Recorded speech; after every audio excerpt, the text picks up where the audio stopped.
Hello, and welcome to my channel. My name is Jonathan Cohn, and today I have my book review of the book Dune, House Atreides by Kevin J. Anderson and Brian Herbert. If you have followed my channel, you know I have a very interesting relationship with the Dune franchise. I read the first Dune novel in 2020, and I loved it. I thought this was a brilliant book. I loved all the sci-fi themes. I loved all the political themes. I thought it was a little bit long, which detracted from my enjoyment, but still it was a very innovative and creative book and lots of fun to read. And I was all excited to read more. And then I read Dune Messiah, and I was just like, it's so boring. It's so disappointing. So I was a little bit disappointed by this. And then I read Children of Dune, and I was like, well, everyone says it turns around in Children of Dune, so maybe I'll like Children of Dune better. I really didn't. I think that Children of Dune at least satisfies some storylines that Dune Messiah doesn't, but overall, it was just boring to me. Just boring. So that didn't work out for me. But then you have the Dune movie, Dune Part 1, which came out. It was my favorite movie of the year when it came out, and it is still one of my favorite, if not my favorite, sci-fi movie. I love it. I love the new Dune movie. It's just, I'm so excited. I'm gonna make all my friends go with me to see Dune Part 2 when it comes out, because I'm so excited, because I loved that movie, the first one, and I'm so excited for the franchise. So I've had, as you can tell, some poor reactions, some great reactions to the series. And I decided not to read books 4, 5, and 6 next, God Emperor and Heretics and Chapter House, because I wanted to go in a different direction. Especially with what I'd heard about what happens in God Emperor, I was like, he's just going down a rabbit hole I'm not into right now. Maybe one day I'll be interested in it and we'll be able to get into it. But as of right now, it's not going in a direction I want to see. So I was like, I'm going to shelve that part of the Dune franchise. But if you've been watching my channel, you know I'm a huge Kevin J. Anderson fan. I've read a lot of his books. I first got to know him because of his Star Wars books, which were great. And then I also read his Wake of the Dragon series, which was superb. And I also read his Saga of the Seven Sons series, which I thought was really good. And I've read some other books by him. So I'm a big Kevin Anderson fan. I've read a lot of his. I met him twice. He's a blast.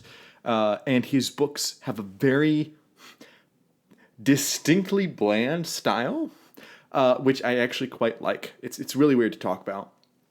But I really like Kevin Anderson's style, and he rarely turns in. I would say his Spine of the Dragon series and a few of his Star Wars books are like greatness. And then just about everything else is in that like, oh, it's really good style. Like it's on a 5-star scale, almost all of his books are like 3.5, 4 stars. Like almost all of his books are very good and entertaining, but very rarely does he reach the heights of the top.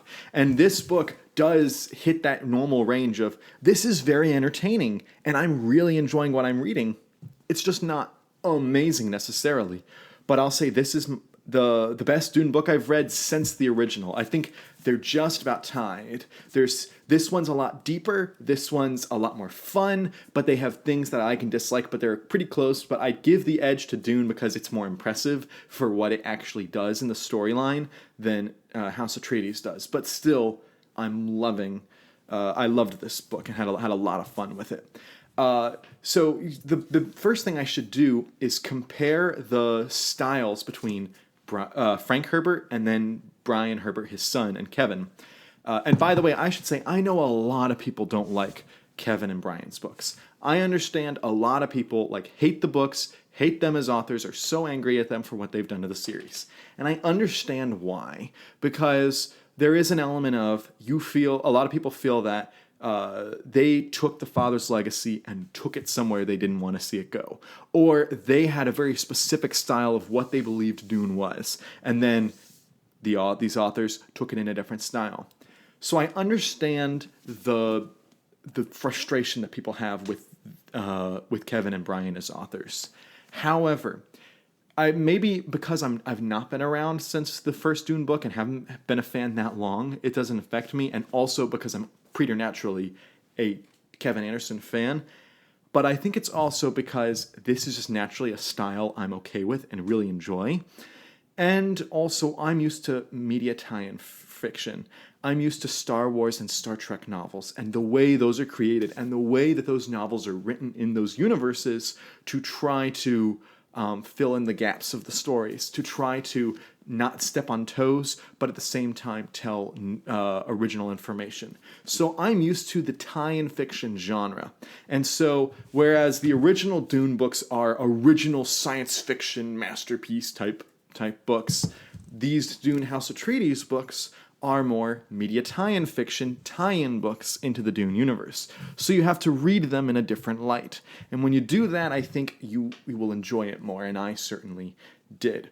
So those are my caveats out of the way, discussing the styles, because this is very much a political book. It's very much focused on the political action and also telling a lot of small stories that will interconnect. Whereas the Dune books are pretty much following one or two main characters, and that's about it. And you might see another plot line, but it's relating to the main plot line of Paul Atreides. Whereas the House Atreides book and the series as a whole has about 8 or 10, somewhere in there, main plot lines that you're following that all intersect and interweave in many ways. And it's primarily, as I said, a political sci-fi book. And it really reads like Game of Thrones in space. You have the different houses and you have the different rulers of those houses, and they all submit to the emperor. But at the same time, they're all trying to gain a foothold in political power, and they're all trying to undermine each other and eventually undermine the emperor. And so there's kind of Game of Thrones feeling to the book series, but it's nowhere near as graphic as the Game of Thrones books. This is edging over PG-13, whereas Game of Thrones is hard R. Normally I talk about a specific plot line that really works for me, but as a whole, I actually quite liked all the plot lines. Normally there's some plot lines I don't like and some plot lines I love more than others. And this one, all the plot lines meshed. All of the plot lines were exciting. I never felt like I needed to skip one plot line to get to another. That's what I normally feel in a big plot book, even a lot of Kevin's books. But in this one, I felt like all of them were satisfying. All of them were interesting. I thought that Duncan, Idaho, being a kid who is being hunted, I thought that was a great plot line. I thought that Leto Atreides learning from his father and then being sent to learn from this other house was really interesting. I thought following both Emperor Elrond and his son Shaddam trying to take over Elrond's political position, and them, arguing a little bit, that I thought was interesting. And then also having Shaddam's advisor, Fenring, was really interesting. The whole Bene Gesserit makes so much more sense. I was so confused in the Dune books on the world building and on the religion and all the mythos and all that stuff. I was always so confused. And I actually understood everything clearly. And this book, the whole trilogy, is setting up the original Dune novel. So my plan is I'm going to read these about one a month. So this is my January read, so I'll have February and March. And then, assuming all goes well, in April, I hope to read the original Dune again, reread it, and I'm hoping that I'll understand everything that's being set up because of this. And so I appreciated the other Dune novels because of this book. So you had all of that going on. I really liked the Bene Gesserit stuff. Also, Pardo Kynes, him going into Arrakis and ingratiating himself was really interesting. Seeing how a lot of this series is about parents and children. You see parents either giving their children power or teaching their children or passing information on to their children or passing on grudges to their children. There's so much about passing things down. But this is one of the reasons I think it's they're called House Atreides, House Harkonnen, House Carino, because it's all about the houses passing things on from one generation to the next. So that's why it works really well. The main thrust of what is the main thrust of this book has to do with one house is trying to get rid of another house in this book. And it's mainly because of some machinations from a couple of other houses and people in political power who want to cause some other things to happen.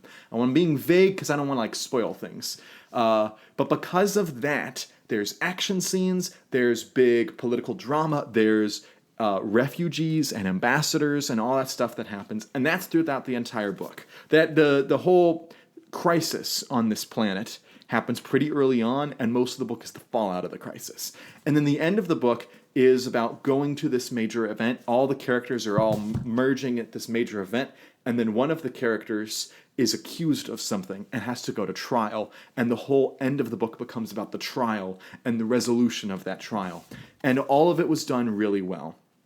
And up until the end of the book, one of my major criticisms was that how am I going to distinguish this book in my memory from the later books? Because there was nothing that was just like indelibly this book. And there's two things I talked about. First, the political crisis on that planet that caused the fallout, and then also the trial. Those are the two things that will stick in my mind from this book because they were handled so well, and because that's like how you discuss, like that's the pitch for this book, is those two things, and the whole minor plot lines are all that it will carry on in the rest of the series interweave through those two things. So as you'd assume from the titles, House Atreides plays a big role. House Harkonnen, House Carino, House Vernius, House Teliaxu, the Bene Gesserit, the Chom, all that stuff play a great role in this book.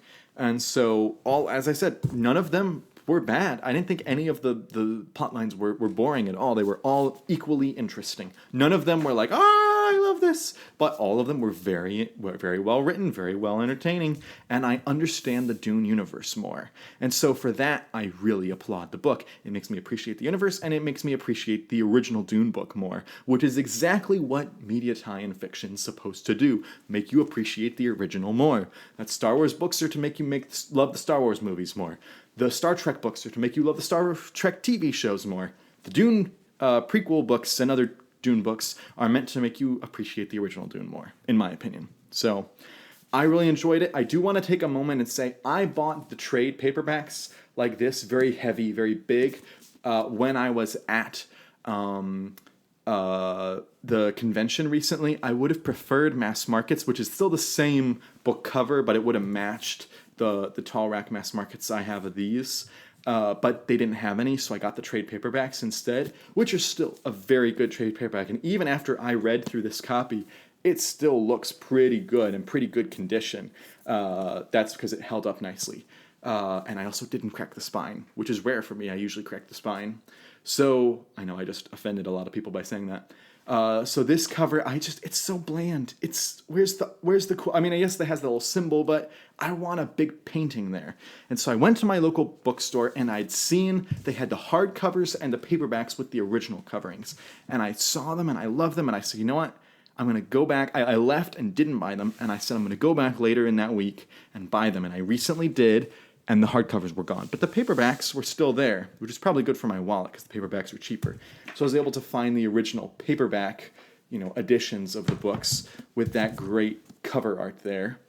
And I just have to say, this isn't the most amazing cover art ever, but this is so much better than the new version, the new trade paperback version. Let me know in the comments, which version do you like? Personally, this one.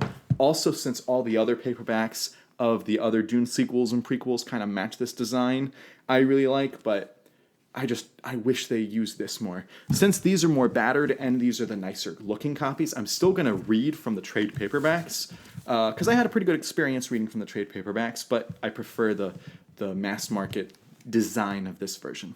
So if you've read Dune House Atreides, what did you think of it? Did you enjoy it? Are you one of the people that hates it? If you are, I totally understand. Don't blame you. But if you love it, wonderful, because I loved it too. I would give it an 8.5 out of 10. It was not a perfect book. It was not near a perfect book. And it's still not the best Dune book I've read, which I still posit is the original. But it's the most enjoyable Dune book I've read. And it made me excited for the future, which is exactly what the book should do. So I enjoyed this book. If you did, let me know your thoughts, or even if you didn't, thoughts and comments down below. Please subscribe to the channel where I have lots of book reviews and book news and stuff. And until next time, I'm Jonathan, and thank you for watching.